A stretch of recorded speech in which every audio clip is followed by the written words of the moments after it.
Sound check po tayo ng bago nating compact horn. So ito po mas malaki siya from the original. So testing po natin siya. Testingin natin. Ito ang sound check ng ating mas malaki na compact horn. Iba ang tunog niya compared sa kabila.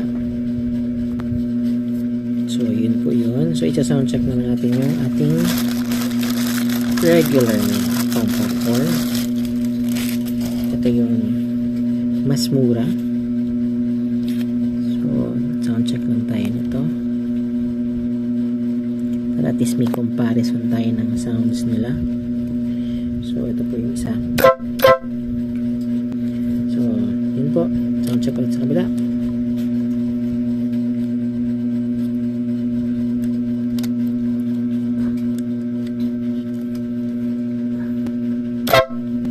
Mas malakas. So halos pareho po ang tunog nila. Pero yan po para makita nyo yung actual nya. So yan po yung size nila. So size difference. Pareho lang yung kanilang compressor. Pero mas malaki yung kanyang iniikutan ng hangin. Kasi compressed air nga siya.